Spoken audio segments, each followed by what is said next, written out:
ভাইজ্যাগ বা বিশাখাপত্তনম একটা বহু প্রাচীন বন্দর শহর। সপ্তদশ শতক বা তারও ঢের আগে থেকে করমণ্ডল উপকূলের মূল নৌ ব্যবসার একটি ঘাঁটি ছিল এই বিশাখাপত্তনম। ফলত এখানে এখনো একটি বিরাট বন্দর রয়েছে এবং বিশাখাপত্তনমে গেলে যেটার কথা সর্বাগ্রে বলতে হয় সেটা হচ্ছে কুরসুরা সাবমেরিন মিউজিয়াম। এইটা ইতিহাসটা একটু বলি।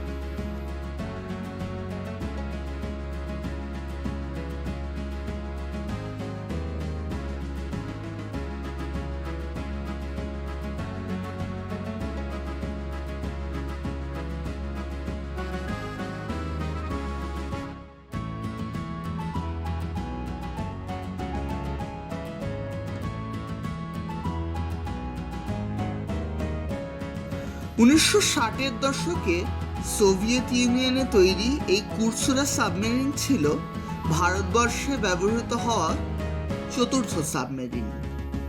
এবং 1971 সালে অর্থাৎ বাংলাদেশ যুদ্ধের সময় যখন আমেরিকা ভারতবর্ষের কাছাকাছি তাদের নৌবাহিনী পাঠানোর চেষ্টা করছিল, তখন তাদের রোধ করার একটা শক্তি হিসেবে এই সাবমেরিনটি কেনা হয়েছিল এবং এই সাবমেরিনটি কাজও করেছিল।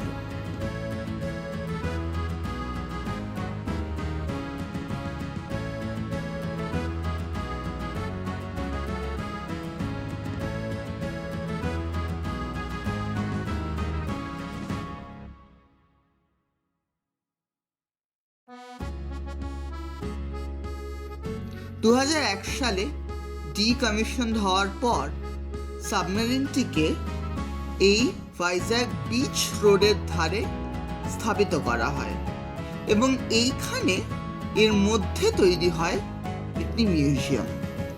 সাবমেরিনের মিউজিয়াম সাবমেরিনেরই মধ্যে।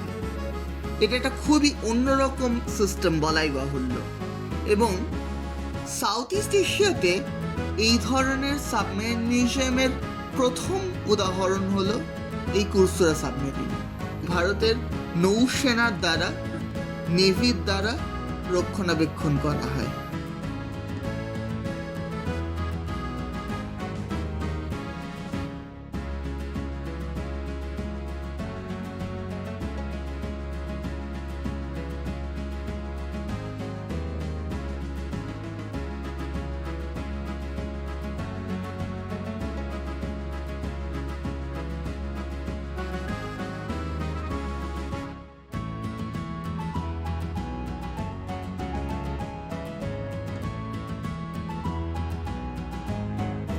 আমরা যদি এর ভেতরে যাই তাহলে এর পুঙ্খানুপুঙ্খ বিবরণ দেওয়া অত্যন্ত জটিল মেকানিজম, থাকার ব্যবস্থা এবং অন্যান্য নানান যন্ত্রপাতির সঙ্গে আমাদের পরিচয় হবে এবং আমরা বুঝতে পারবো যে সাবমেরিন যতই জলের তলায় শক্তিশালী হোক, সেটা একটা মানুষের পক্ষে কতটা দমবন্ধ করা হতে পারে।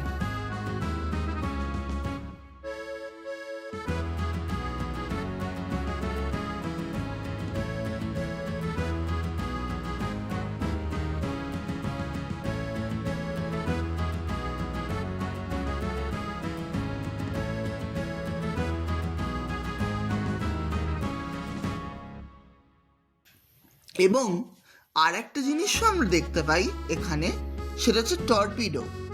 টর্পিডো হচ্ছে জলের মধ্যে ছোঁড়া মিসাইল।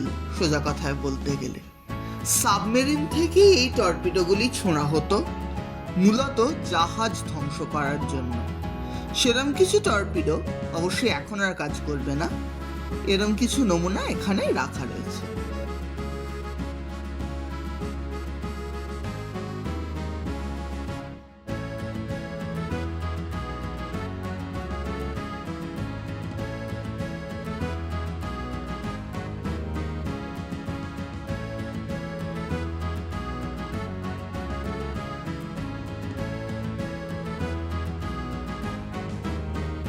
সব মিলিয়ে এই সাবমেরিন মিউজিয়ামটি ভারতবর্ষের সবচেয়ে অন্যরকম মিউজিয়ামগুলির মধ্যে অন্যতম।